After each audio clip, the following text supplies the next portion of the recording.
والصلاة والسلام على من لا نبي بعده وعلى آله وأصحابه أجمعين. أما بعد فأعوذ بالله من الشيطان الرجيم. بسم الله الرحمن الرحيم. وعلم آدم الأسماء كلها وقال الله سبحانه وتعالى علم الإنسان ما لم يعلم. وقال النبي صلى الله عليه وسلم كلكم راع وكلكم مسؤول عن رعيته، أو كما قال النبي صلى الله عليه وسلم. صدق الله العظيم وصدق رسوله النبي الكريم، ونحن على ذلك لمن الشاهدين والشاكرين، والحمد لله رب العالمين. تمام احباب ایک بار درود شریف پڑھیں. اللہم صلی علی محمد وعلی آل محمد كما صليت على إبراهيم وعلى آل إبراهيم إنك حميد مجيد. اللهم بارك على محمد وعلى آل محمد كما باركت على إبراهيم وعلى آل إبراهيم إنك حميد مجيد. میرے محترم دوستو، اللہ جل شانہ نے انسان کو تمام مخلوقات میں سے افضل بنایا، اشرف بنایا. گویا کہ انسان تمام مخلوقات کا بادشاہ ہے، تمام مخلوقات کا سرپرست ہے، تمام مخلوقات کا بڑا ہے، تمام مخلوقات میں سب سے بہتر اور اشرف اور افضل ہے.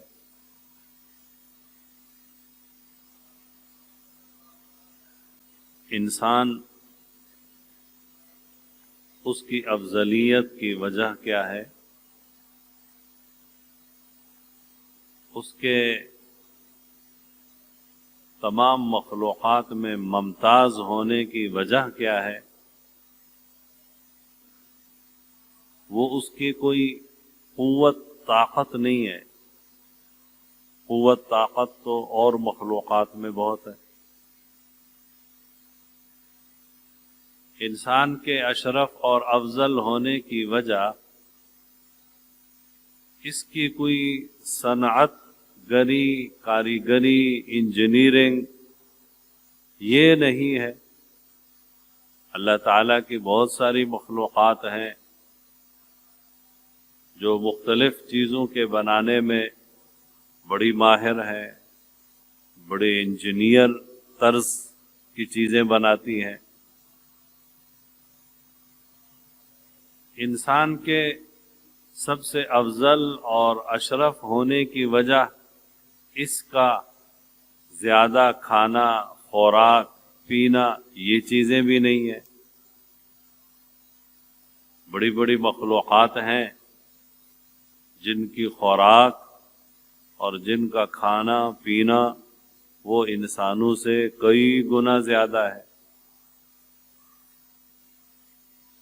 انسان کے اشرف اور افضل ہونے کی وجہ جسم کا، جثے کا، باڈی کا بڑا ہونا یہ بھی نہیں ہے. دوسری مخلوقات ہیں وہ انسان سے جسم میں، باڈی میں بہت زیادہ ہیں، کئی گنا زیادہ ہیں. تو وہ کیا چیز ہے جس کی وجہ سے انسان جو ہے تمام مخلوقات میں سب سے اشرف اور افضل ہے۔ تو میرے عزیزو، وہ ہے انسان کا علم، وہ ہے انسان کا شعور، وہ ہے انسان کی حساسیت، وہ ہے انسان کی سمجھداری کہ جو علم، جو شعور، جو سمجھ، جو فراست، جو ذمہ داریاں اللہ رب العزت نے انسان کو عطا فرمائی ہے وہ دوسری مخلوقات کو نہیں دی گئی، فرشتوں کو نہیں دی گئی، جنات کو نہیں دی گئی، باقی مخلوقات، حیوانات، پرندے، آبی جانور، خشکی کے جانور، کسی کو بھی وہ علم، وہ شعور، وہ احساس، وہ سمجھداری جو اللہ تعالیٰ نے انسان کو عطا فرمائی ہے کسی مخلوق کو نہیں عطا کی۔ یہی وجہ ہے کہ جب انسان کو اللہ تعالیٰ نے امتیازات بہت سارے عطا فرمائے ہیں تو یہ انسان بہت ساری ذمہ داریوں کا بھی مکلف ہے۔ جیسے کہتے ہیں نا، جو بڑا ہوتا ہے اس کی ذمہ داریاں بھی بڑی ہوتی۔ انسان تمام مخلوقات میں بڑا ہے، سب کا سردار ہے، سب کا رئیس ہے، سب کا سرپرست ہے، تو اس انسان سے باقی تمام مخلوقات کے حقوق بھی متعلق ہیں۔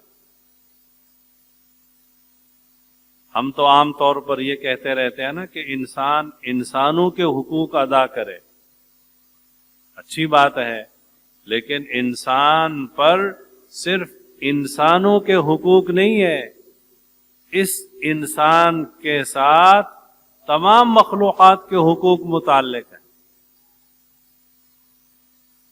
اس انسان کے ساتھ فرشتوں کے حقوق متعلق ہیں، جانوروں کے حقوق متعلق ہیں، انسانوں کے حقوق متعلق ہیں، کیڑے مکوڑوں کے حقوق متعلق ہیں، جنات کے حقوق متعلق ہیں، سب کے حقوق کا انسان ذمہ دار ہے۔ بالکل، فرشتوں کے حقوق متعلق ہیں انسان کے ساتھ۔ احادیث میں، روایات میں فرشتوں کی ایک خاصیت بتائی گئی ہے کہ فرشتے خوشبو کو پسند کرتے ہیں اور بدبو سے ان کو نفرت ہے۔ جیسا کہ ایک روایت میں آتا ہے کہ جب انسان کے منہ سے ایک جھوٹ نکلتا ہے تو اس کی اتنی بدبو ہوتی ہے کہ انسان کے ساتھ رہنے والا حفاظت وغیرہ کا فرشتہ وہ کئی میل دور اس انسان سے اس کے منہ سے نکلنے والے جھوٹ کی بدبو سے اس وجہ سے دور چلا جاتا۔ فرشتے سے برداشت نہیں ہو سکتی یہ انسان کے منہ سے جھوٹ کے ذریعے نکلنے والی بدبو۔ اب ہمارے ساتھ جو فرشتہ رہتا ہے حفاظت والا، اس کا ہم پر حق ہے کہ ہم اپنی زبان سے جھوٹ نہ بولیں، ورنہ بدبو نکلے گی، اس فرشتے کو تکلیف ہوگی۔ اب یہ فرشتے کا ہمارے اوپر حق ہے۔ آ گیا نا، فرشتوں کے حقوق ہم سے متعلق۔ فرشتوں کو اللہ رب العزت نے مقرر فرمایا، وہ ہمارے لیے دعا کرتے ہیں، وہ ہماری حفاظت کرتے ہیں، وہ ہمارا خیال رکھتے ہیں، وہ ہماری نیکیاں برائیاں لکھتے ہیں، وہ ہماری زندگی کے ریکارڈ کو محفوظ کرتے ہیں۔ تو جو ہمارے ساتھ رہتے ہیں فرشتے، ان کے ہمارے اوپر حقوق ہیں۔ حدیث شریف میں آتا ہے رسول اللہ صلی اللہ علیہ وسلم نے فرمایا جب ایک مسلمان نماز پڑھ لیتا ہے اور اس کے بعد بھی فرض نماز پڑھنے کے بعد بھی مسجد میں اپنی جگہ پر بیٹھا رہتا ہے، جب تک بیٹھا رہتا ہے تو فرشتہ مقرر ہے وہ اس کے لیے دعا کرتا رہتا ہے، اللہم اغفر لہ اللہم ارحمہ۔ اب یہ خالی بیٹھا ہوا ہے، فرشتہ اس کے لیے دعا میں لگا ہوا ہے۔ صحیح بخاری کی روایت میں ہے کہ جب تک کہ یہ بندہ بے وضو نہیں ہوتا، جب اس بندے کا وضو ٹوٹ گیا، مثلا ہوا خارج ہو گئی، تو جو ہی ہوا خارج ہو گئی تو فرشتے اب اس ہوا کے خارج ہونے کی بدبو، تو فرشتے بدبو سے نفرت کرتے ہیں، وہ پھر دور ہو جائیں گے، اب دعا کا سلسلہ موقوف ہو جائے گا۔ اب فرشتے کا ہم پر حق ہے کہ ہم اپنی طرف سے کوشش کرتے رہیں حتی الامکان کہ فرشتوں کو ہماری وجہ سے تکلیف نہ ہو، ہمارے منہ سے جھوٹ کی بدبو نہ نکلے، ہمارے منہ سے گالی گلوچ نہ نکلے، ہمارے منہ سے کسی کی ہتک اور کسی کو تکلیف والا کلمہ نہ نکلے، فرشتے کو تکلیف ہوگی۔ ہم مسجد میں آئیں تو بدبودار چیزوں سے اپنے آپ کو پاک صاف کر کے آئیں، مسواک کر کے آئیں، تاکہ منہ سے بدبو نہ ہو، فرشتوں کو تکلیف نہ ہو۔ منہ سے پیاز، لہسن وغیرہ کی بدبو نہ آئے، حدیث شریف میں ہے جب تم نماز کے لیے آؤ تو کچا پیاز لہسن وغیرہ کھا کے نہ آؤ، اس کی منہ کی بدبو فرشتوں کو تکلیف ہوگی۔ اب یہ فرشتوں کا ہم پر حق ہے کہ ہم جب آئیں تو پاکیزہ ماحول میں آ رہے ہیں، پاکیزہ ہو کر آئیں، منہ صاف ہونا چاہیے، جسم صاف ہونا چاہیے، سگریٹ، تمباکو، نسوار ان چیزوں سے اپنے منہ کو صاف کر کے آئیں۔ یہ فرشتوں کے حقوق ہیں۔ کتنی عجیب بات ہے، انسان سردار ہے، رئیس ہے، بہت بڑی حیثیت، اتھارٹی والا ہے، ایک بادشاہ کی حیثیت ہے انسان کی اس کائنات میں، تو انسان کو چاہیے جب یہ بڑا ہے تو دوسروں کے حقوق ادا کرے۔ جنات کے ہم پر حقوق ہیں۔ جنات وہ مخلوق ہے جو ویرانوں میں بھی رہتی ہے، آبادیوں میں بھی رہتی ہے، گھروں میں بھی جنات کا بسیرا ہوتا ہے، ہمارے گھروں میں ہوں گے، ہمارے ساتھ ہوں گے، ہمارے محلے میں ہوں گے، ہماری گلی میں ہوں گے، ہر جگہ میں ہوں گے۔ اب ان کے بھی ہمارے اوپر حقوق ہیں۔ ان میں جو مسلمان جنات ہیں، جیسے ہم مسلمانوں کو سلام کہتے ہیں، مسلمان انسانوں کو، تو مسلمان جنات بھی ہمارے سلام کے مستحق ہیں۔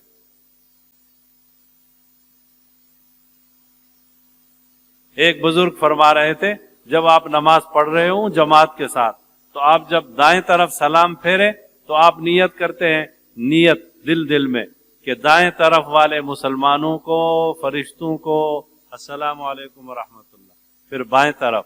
تو وہ بزرگ کہنے لگے اپنی نیت میں جنات کو بھی شامل کریں کہ یہاں جو مسلمان جنات ہیں ان کو بھی السلام علیکم۔ جنات کے بھی ہمارے اوپر حقوق ہے۔ یہ الگ بات ہے کہ وہ کبھی کبھی شرارت کرتے ہیں تو ان کا علاج کرنا پڑتا ہے، پھر عامل ہوتے ہیں جو ان کو سزا دیتے ہیں، جو ان کو پکڑتے ہیں، جو ان کو بھگاتے ہیں، اس لیے کہ وہ شرافت سے نہیں رہ رہے ہیں تو پھر ان کو بھگانا پڑے گا۔ لیکن اگر وہ تمہیں کوئی تکلیف نہیں دے رہے ہیں تو پھر جنات کے تم پر حقوق ہیں کہ تم بھی ان کو تکلیف نہ دو. تم انسان مسلمانوں کے لیے دعا کرتے ہو تو ان کے لیے بھی دعا کرو. تم مسلمان انسانوں کو سلام کہتے ہو تو ان کو بھی سلام کہو. یہ حقوق ہیں. درختوں کے بھی ہمارے اوپر حقوق ہیں. آپ کے گھر میں کوئی درخت ہے سرسبز و شاداب تو آپ پر حق ہے اس کو پانی دیں، اس کا خیال رکھیں. انسان ہے نا، آپ بادشاہ ہیں، آپ اشرف المخلوقات ہیں، آپ ایک ذمہ دار آدمی ہیں، آپ ایک ذمہ دار ہستی ہیں. اللہ رب العزت نے آپ کو ان سب چیزوں کا ذمہ دار بنایا ہے. ہم اپنی حیثیت دیکھیں، ہماری کتنی بڑی حیثیت ہے. ہم اللہ کے خلیفہ ہیں. انسان مسلمان اس زمین میں اللہ کا خلیفہ ہے. اس پوری کائنات کو اللہ رب العزت نے اپنے اسی خلیفہ کی خدمت میں لگایا ہے. جتنی بھی مخلوقات، زمین کے خزانے انسان کے لیے، آسمانوں سے اترنے والی رحمتیں برکتیں انسان کے لیے، زمین پر پیدا ہونے والی مختلف برکتیں، یہ اناج پیداوار، یہ غلہ، یہ انسان کے لیے، یہ حیوانات انسان کے لیے، سب انسان کی خدمت کے لیے. انسان مخدوم ہے، یہ پوری کائنات انسان کی خدمت میں لگی ہے. ارے انسان، تو اپنی حیثیت پہچان. الرحمن علم القرآن خلق الانسان علمہ البیان علم الانسان ما لم يعلم علم الانسان ما لم يعلم. خلیفہ وَإِذْ قَالَ رَبُّكَ لِلْمَلَائِكَةِ إِنِّي جَاعِلٌ فِي الْأَرْضِ خلیفہ. یہی وجہ ہے حضور نبی پاک صلی اللہ علیہ وسلم فرماتے ہیں کلکم راع وکلکم مسئول عن رعیتہ. آپ میں سے ہر ایک ذمہ دار ہے اور ہر ایک سے اس کی ذمہ داریوں کے بارے میں پوچھا جائے. تو میرے سے، آپ سے، ہم میں سے ہر انسان سے فرشتوں کے حقوق متعلق، جنات کے حقوق متعلق، درختوں کے حقوق متعلق، جانوروں کے حقوق متعلق. جیسے مجھے کسی انسان کو ستانا، تکلیف دینا جائز نہیں ہے، کسی جانور کو ستانا، تکلیف دینا بھی جائز نہیں ہے. ایک فاحشہ عورت نے پیاسے کتے پر رحم کیا، پانی پلایا، اللہ نے اس کو جنت دے دی. اور ایک عورت نے بلی کو پکڑ کے باندھا، بھوکا مارا، اسی میں وہ مر گئی، جہنم میں گئی. جانوروں کے حقوق ہیں. حضور نبی پاک صلی اللہ علیہ وسلم کے پاس جانور آ کر شکایت کرتے تھے کہ اے اللہ کے رسول، میرا مالک مجھے چارہ صحیح نہیں دیتا، بوجھ زیادہ ڈالتا ہے، کام زیادہ لیتا ہے، خیال میرا نہیں رکھتا. جانوروں کے حقوق بتائے حضور صلی اللہ علیہ وسلم نے. ایک جانور کے سامنے دوسرے جانور کو ذبح نہ کرو، اس کو تکلیف ہوگی. جب ذبح کرنے لگو چھری کو تیز کر لو. پرانے زمانے میں لوگ جانوروں پر سواری کرتے تھے اور کسی جگہ پر جا کر کھڑے ہو جاتے تھے. اب ایک صاحب اپنی اونٹنی پر بیٹھا ہے، دوسرا صاحب اپنی اونٹنی پر بیٹھا ہے اور گھنٹوں گھنٹوں گپ شپ لگا رہے ہیں. تو حدیث شریف میں ہے، آپ صلی اللہ علیہ وسلم نے فرمایا اپنے جانوروں کی پیٹھ کو ممبر نہ بناؤ. آپ نے بات چیت کرنی ہے، گپ شپ لگانی ہے، جانور کو سائڈ پہ کھڑا کرو، نیچے بیٹھو. اس کے اوپر آپ بیٹھے ہیں، اس کو ممبر بنایا ہوا ہے، 2 گھنٹے ہو گئے بیٹھے ہوئے، اس کو تکلیف میں ڈالا ہوا ہے. یہ حقوق ہیں، یہ جانوروں کے حقوق. جی اللہ رب العزت نے آپ کو، مجھے، ہر انسان کو اتنی بڑی ہستی بنایا ہے کہ پوری کائنات کے حقوق مجھ سے اور آپ سے متعلق ہے.